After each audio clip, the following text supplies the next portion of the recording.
నమస్తే, మీరు చూస్తుంది సుమన్ టీవీ. నేను మీ కీర్తి.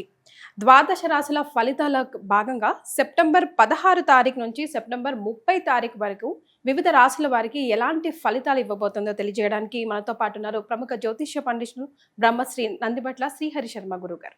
నమస్తే గురుగారు. వాగర్థావివ సంపృక్తౌ వాగర్థ ప్రతిపత్తయే జగతః పితరౌ వందే పార్వతీ పరమేశ్వరౌ. సదాశివ సమారంభాం శంకరాచార్య మధ్యమాం అస్మదాచార్య పర్యంతం వందే గురు పరంపరాం. ఆదిత్యాయ చ సోమాయ మంగళాయ బుధాయ చ గురుశుక్ర శనిభ్యశ్చ రాహవే కేతవే నమః. శృంగేరి జగద్గురు పీఠాధిపతులకి, కంచి పీఠాధిపతులకి నమస్కారములు తెలియజేసుకుంటూ కార్యక్రమాన్ని ప్రారంభిద్దాం. గురుగారు, ఇదివరకు సెప్టెంబర్ 1 నుంచి 15 తారీఖు వరకు తెలియజేశారు. మరి ఈ రోజు సెప్టెంబర్ 16 నుంచి 30 తారీఖు వరకు మేషరాశి వారికి ఎలాంటి లాభ నష్టాలు ఉండబోతున్నాయో దయచేసి తెలియజేయగలరు? మేషరాశి వారికి 16వ తారీఖు నుంచి 30 తారీఖు వరకు ఏ విధంగా ఉండబోతుందో తెలుసుకునే ముందు గ్రహ సంచారం తెలుసుకుందాం. రాశికి 12 రాహువు, అలాగే 6వ స్థానంలో రవి, కేతువులు. 22వ తారీఖు వరకు శుక్రుడు ఈ కన్యా రాశిలోనే, 22వ తారీఖు నుంచి శుక్రుడు తులారాశిలో సంచారం, అలాగే బుధుడు సింహరాశిలో, కుజుడు తృతీయ స్థానంలో, అలాగే గురువు ద్వితీయ స్థానంలో సంచారం, అలాగే లాభస్థానంలో శని వక్రీకరించి ఉండడం. వెరసి చూసుకున్నట్లయితే గ్రహాల యొక్క సంచార ప్రభావము అనుకూలంగా లేకపోయినప్పటికీ దైవబలంతో ముందడుగు వేస్తారు. ఎందుకనంటే ప్రధానంగా యోగించే గ్రహాలు అనుకూలంగా ఉన్నాయి, సంచారమే అనుకూలంగా లేదు. కాబట్టి దీన్ని దృష్టిలో పెట్టుకొని జాగ్రత్తగా మేషరాశి వారు అడుగులు గనక వేసినట్లయితే తప్పకుండా మంచి జరుగుతుందని చెప్పవచ్చు. ఇక గమనించుకున్నట్లయితే ప్రధానంగా ఈ యొక్క మేషరాశిలో జన్మించినటువంటి విద్యార్థులకి అనుకూలమైనటువంటి విద్యా సంస్థల్లోనే ప్రవేశం జరుగుతుంది. అలాగే వ్యాపార రంగంలో ఉన్నటువంటి వారికి ఉత్తమ ఫలితాలు పొందుతారని చెప్పవచ్చు. కుల వృత్తులు, చేతి వృత్తుల్లో ఉన్నటువంటి వారికి అనుకూలమైనటువంటి ఫలితాలు ఉంటాయి. కాకపోతే సమస్యాత్మకంగా కూడా ఎక్కడనంటే ధనపరమైనటువంటి సమస్యలే అధికంగా ఉంటున్నాయని చెప్పవచ్చు. కాబట్టి జాగ్రత్తగా ధనపరమైనటువంటి విషయాల్లో నిర్ణయాలు తీసుకునే ముందు ఇతరుల యొక్క సలహాలు, సూచనలు కనుక పాటించినట్లయితే మంచి జరుగుతుందని చెప్పవచ్చు.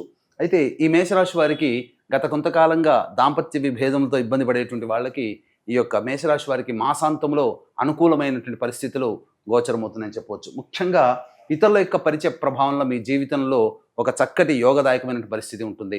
అయితే గ్రహ సంచారం ఇప్పుడు అనుకూలంగా ఉన్నటువంటి కారణం చేత, గ్రహ గమనం అనుకూలంగా లేకపోయినా గ్రహ సంచారం కాబట్టి నిర్ణయాలు అనేటువంటివి స్పీడప్ చేసుకొని తదనుగుణంగా మీరు కార్యక్రమాలు కనుక మీరు పొందుపరుచుకున్నట్లయితే తప్పకుండా అన్నింటిలో విజయం పొందుతారని చెప్పవచ్చు. ముఖ్యంగా గమనించాల్సిన అంశం ఏంటంటే అక్టోబర్ 18వ తారీఖు నుంచి కుజుడు ఈ యొక్క స్తంభన యోగాన్ని పొందుతున్నాడు. కాబట్టి కొన్ని మార్పులు చేర్పులు భవిష్యత్తులో ఏర్పడబోతున్నాయి. కాబట్టి జాగ్రత్తలు పాటించండి.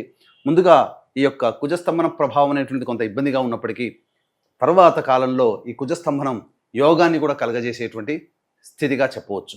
అయితే ఈ కుజస్తంభనం విషయంలో ఏ గ్రహాలు అనేటువంటి ఎట్లా ఉంటాయనేది మనం తెలుసుకుందాం. ఇక ముఖ్యంగా గమనించుకున్నట్లయితే ప్రధానంగా వ్యాపార రంగంలో ఉన్నటువంటి వారికి కింది స్థాయి ఉద్యోగస్తుల వలన ఇబ్బందికర పరిస్థితులు ఎదురవుతున్నాయి. కాబట్టి జాగ్రత్తలు పాటించండి. రియల్ ఎస్టేట్ రంగంలో ఉన్నటువంటి వారికి ఊహించిన దానికంటే ఎక్కువగా శుభ ఫలితాలు పొందుతారని చెప్పవచ్చు. ముఖ్యంగా ఈ యొక్క కాలస్వరూపమైనటువంటి రాహుకేతుల యొక్క ప్రభావం మీ యొక్క జాతకంలో కొన్ని ఇబ్బందికర పరిస్థితులు ఉన్నప్పటికీ దైవానుగ్రహాన్ని సూచించే గ్రహం అనుకూలంగా ఉన్నటువంటి కారణం చేత తప్పకుండా అన్నిట్లో కష్టపడి విజయాన్ని పొందుతారని చెప్పవచ్చు. అయితే ఇక్కడ గమనించాల్సిన అంశం ఏంటంటే మనం ఎప్పుడు చెప్పుకున్నట్టుగా చాలామంది, ఎంతోమంది ప్రేక్షకులు వారి యొక్క అనుభవాన్ని మనకు తెలియజేస్తున్నారు. ఎందుకంటే ఒక వినూత్నంగా ఏ రోజుల్లో ఏ విధమైనటువంటి ఫలితాలు పొందుతారు, ఎప్పుడు డబ్బులు ఖర్చులు అధికంగా ఉంటాయి, ఎప్పుడు డబ్బులు రాబడి అధికంగా ఉంటుంది అనే విషయాల్ని క్లుప్తంగా మనం తెలియజేస్తున్నాం. అలాగే ఏ రోజుల్లో మానసికమైనటువంటి స్థిరత్వం అనేటువంటిది ఉండదు అనేటువంటి విషయాన్ని కూడా మనం తెలియజేస్తున్నాం. దాంట్లో భాగంగా మనం తెలుసుకున్నట్లయితే ప్రధానంగా 16వ తారీఖు 17వ తారీఖు ఈ యొక్క మేషరాశి వారికి ఆనందకరమైనటువంటి స్థితిగతులు ఉంటాయి. ఒక పెండింగ్ పనులు ఏవైతే ఉంటాయో అవి పూర్తి చేసుకున్నామనేటువంటి ఒక సంతోషము కలుగుతుంది. అలాగే బంధువులు, స్నేహితులతో విందులు వినోదాల్లో చక్కగా పాల్గొంటారు. అనుకూలమైనటువంటి పరిస్థితి వాతావరణంలో ఉంటారు. అవసరానికి తగినట్టుగా, మీకు ఖర్చులకి తగ్గట్టుగా మీకు ధనము సమయానికి చేకూరుతుంది. తద్వారా ఆనందంగా ఉంటారని చెప్పవచ్చు. ఇక 18, 19వ తారీఖులో కనుక గమనించుకున్నట్లయితే ప్రధానంగా ఈ యొక్క సంబంధించినటువంటి జాతకరీత్యా ఈ మేషరాశి వారికి ఖర్చులు అధికంగా ఉంటున్నాయి. మానసికమైనటువంటి ప్రశాంతత ఉండదు. ఒక జిగ్జాగ్ లైఫ్ అనేటువంటిది ఉంటుంది. అంతేకాకుండా ఇక్కడ ప్రధానంగా గమనించుకున్నట్లయితే ఏ పని చేయాలన్నప్పటికీ కూడాను మనస్సు ప్రశాంతంగా ఉండదు. ఈ కారణం చేత నిర్ణయాలు సరిగ్గా తీసుకోలేకపోవడం, భవిష్యత్తుకు సంబంధించినటువంటివి తొందరపాటు నిర్ణయాలు ఈ 18, 19 తారీఖులో కనుక తీసుకున్నట్లయితే అవి మీకు వ్యతిరేకమైనటువంటి ఫలితాలను ఇచ్చే విధంగా ఉంటాయి. కాబట్టి ఈ 18, 19 తారీఖుల్లో ప్రధానమైన నిర్ణయాల్ని 1కి 4 సార్లు ఆలోచించితే మాత్రమే తీసుకునే విధంగా ఏర్పాటు చేసుకోండి. ఇక 20, 21, 22 తారీఖుల్లో ప్రధానంగా ధనరాబడి అధికంగా ఉంటుంది. ఇతరుల సహాయ సహకారాలు సంపూర్ణంగా ఉండడం వలన అనుకున్నటువంటి పనులన్నీ కూడాను వేగంగా పూర్తి చేసుకుంటారని చెప్పవచ్చు. పెండింగ్లో ఉన్నటువంటి పనులన్నీ కూడాను పూర్తి చేసుకుంటారు. ఒక ప్రధానమైనటువంటి పని పూర్తి చేసుకున్నామనేటువంటి ఒక సంతృప్తితో ఈ 20, 21, 22 తేదీల్లో ఉంటారని చెప్పవచ్చు. ఇక 23, 24 తేదీల్లో కనుక గమనించుకున్నట్లయితే కుటుంబ సభ్యులతో విభేదాలు ఏర్పడే అవకాశాలు ఉంటాయి. అలాగే మీ యొక్క వాక్కుని ఎంత అదుపులో ఉంచుకుంటే అంత మీకు అనుకూలంగా ఉంటుందని చెప్పవచ్చు. ముఖ్యంగా ఈ యొక్క 23, 24 తారీఖుల్లో మీకు పిత్రార్జితము లేదా ఎన్నాళ్ళ నుంచో నలుగుతున్నటువంటి కోర్టు కేసులకు సంబంధించింది కావచ్చు, లేకపోతే పరిష్కారం కాని సమస్యలు కుటుంబాల మధ్యలో పెద్దల మధ్యలో కూర్చొని చర్చించుకొని 23, 24 తారీఖుల్లో పరిష్కారం చేసుకునే అవకాశం ఎక్కువగా ఉంటుంది. ధనం కూడా ఖర్చు అధికంగా ఉంటుందని చెప్పవచ్చు. మనస్సు అంత ప్రశాంతంగా ఉండదని చెప్పవచ్చు. ఇక 25, 26 తారీఖులో కనుక చూసుకున్నట్లయితే ప్రధానంగా మీకు సంఘంలో పేరు ప్రతిష్టలు కలిగినటువంటి వ్యక్తుల యొక్క పరిచయ ప్రభావం తద్వారా యోగదాయకమైనటువంటి పరిస్థితి ఉంటుందని చెప్పవచ్చు. ముఖ్యంగా ధన రాబడి అధికంగా ఉంటుంది. రాని బాకీలు వసూలవుతాయి. ఈ 25, 26 తారీఖుల్లో మీరు గొప్పదైనటువంటి ఆత్మవిశ్వాసంతో మీరు ముందడుగు వేస్తారో రాశినాథుడు మీకు అనుకూలంగా ఉన్నటువంటి సందర్భము. అలాగే గమనించుకున్నట్లయితే అన్ని రకాలుగా ఆనందదాయకంగా ఉంటుందని చెప్పొచ్చు.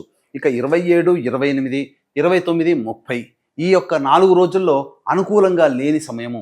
ఈ యొక్క 27, 28 తారీఖుల్లో గృహోపకరణాలకు కావచ్చు, వాహన మరమ్మతులు కావచ్చు, లేదా గృహంలో మరమ్మతులు కావచ్చు, ఖర్చు అధికంగా ఉంటుంది. అలాగే తల్లిగారి ఆరోగ్యం పట్ల శ్రద్ధ వహించాల్సినటువంటి పరిస్థితి. ఎంత పని చేసినప్పటికీ సంతృప్తి కలిగినటువంటి పరిస్థితి అయితే ఉండదు. ఇక 29, 30 తారీఖులో కనుక గమనించుకున్నట్లయితే ప్రధానంగా నర సంబంధమైనటువంటి అనారోగ్యంతో ఇబ్బంది పడేటువంటి అవకాశాలు ఎక్కువగా గోచరమవుతున్నాయని చెప్పవచ్చు. అయితే ఇక్కడ గమనించాల్సిన అంశం ఏంటంటే మీ యొక్క ఆరోగ్యం పట్ల శ్రద్ధ వహించాల్సినటువంటి పరిస్థితి 29, 30 తారీఖుల్లో గోచరమవుతుంది. కాబట్టి ఈ యొక్క ఏతావాత చెప్పొచ్చేది ఏమిటంటే ప్రధానంగా 18, 19 మరియు 23, 24 తారీఖుల్లో ఖర్చులు అధికంగా ఉంటాయి. కాబట్టి జాగ్రత్తలు పాటించండి. ఈ 18, 19, 23, 24 తారీఖుల్లో కనుక ఏదైనా ఖర్చులు మీరు ఉన్నట్టయితే ఆ ఖర్చుల యొక్క ప్రభావాన్ని వాయిదా వేసుకోవడానికి ప్రయత్నం చేయండి, లేదా ఆ ఖర్చుల్ని తగ్గించుకునే ప్రయత్నమైనా చేయండి. ఎందుకంటే ఆ సమయంలో ఆకస్మికమైనటువంటి ఖర్చులు అధికంగా గోచరం అవుతున్నాయి. కాబట్టి జాగ్రత్తలు పాటించండి. ఇక ఆనందదాయకంగా ఏదైనా కానీ నిర్ణయం తీసుకునేటప్పుడు ఇతరుల యొక్క సహాయ సహకారాలు తీసుకొని నిర్ణయం తీసుకోవడం మంచిది.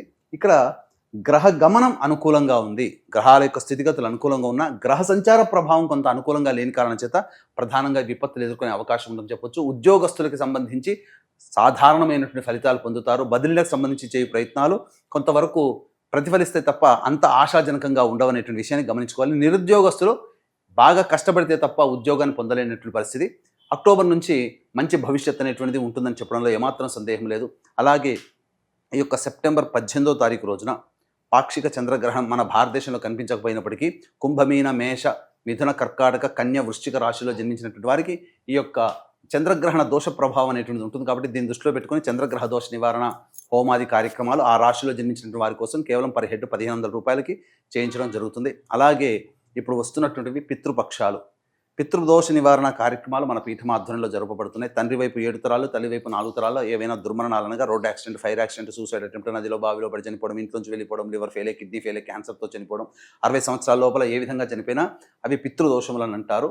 పితృదోషము అంటే పిండ ప్రదానము కాదు. ఈ విషయాన్ని గుర్తుపెట్టుకొని కాబట్టి సెప్టెంబర్ 25 మరియు 30 తారీఖులో పితృదోష నివారణ కార్యక్రమాలు అనేటువంటివి నిజాయితీగా చేయించడం జరుగుతుంది. అవకాశం ఉన్న వాళ్ళు కార్యక్రమం తదనంతరం కాంటాక్ట్ చేసి పూర్తి వివరాలు తెలుసుకోవచ్చు. ఈ పితృదోష నివారణ కార్యక్రమంలో పాల్గొన్నటువంటి వారికి రాలేని వారి కోసం బ్రాహ్మణుని కర్తగా పెట్టి కూడాను చేయించడం జరుగుతుంది. అవకాశం ఉన్న వాళ్ళు కార్యక్రమం తదనంతరం కాంటాక్ట్ చేసి పూర్తి వివరాలు తెలుసుకోవచ్చు. గురుగారు, మరి ఈ 15 రోజుల్లో పాటించవలసిన రెమెడీస్ ఏమైనా ఉన్నాయా? మేషరాశి వారికి సంబంధించి ప్రధానంగా స్త్రీపరమైనటువంటి ఇబ్బందులే అధికంగా గోచరమవుతున్నాయి. అంటే భార్యతోనైనా, చెల్లితోనైనా, కూతురుతోనైనా, అమ్మతోనైనా, ఎవరైనా కానీ తోటి ఉద్యోగస్తులైనా ప్రధానంగా స్త్రీ దోషమే ఎక్కువగా కనబడుతుంది. కాబట్టి లక్ష్మీ ఆరాధన ఎవరైతే ప్రతిరోజు కనుక ఈ సర్వదేవకృత లక్ష్మీ స్తోత్రం కానీ, ఇంద్రకృత లక్ష్మీ స్తోత్రం కానీ పాటించినట్లయితే స్త్రీపరమైనటువంటి దోషములు కానీ, అలాగే ధనపరముగా వచ్చేటువంటి దోషాలు కానీ ముఖ్యంగా కుటుంబంలో సమస్యలు రాకుండా ఈ యొక్క 15 రోజులు మిమ్మల్ని ఆ లక్ష్మీదేవి స్తోత్రం కాపాడుతుంది. కాబట్టి మేషరాశిలో జన్మించినటువంటి వారు ఈ పరిహారాన్ని చక్కగా పాటించండి. ఇంకా మీకు ఇవి మనం గోచారరీత్యా చెప్పుకునేటువంటి ఫలితాలు. ఇంకా మీకు జాతకరీత్యా సమస్యలు అధికంగా ఉన్నాయి అని అనుకున్నప్పుడు దగ్గరలోని మంచి ఉపాసనా పరులైనటువంటి పండితులను సంప్రదిస్తే వారు మీ జన్మ కుండలి ద్వారా ఉన్నటువంటి సంబంధించినటువంటి సమస్యలకి చక్కటి పరిష్కార మార్గాలు సూచించడం ద్వారా అవి చేసుకోవడం ద్వారా మెరుగైనటువంటి ఫలితాలు మీరు పొందుతారని చెప్పవచ్చు. చాలా సంతోషం గురుగారు, ధన్యవాదాలు. సర్వం శ్రీ ఉమామహేశ్వర పరబ్రహ్మార్పణమస్తు.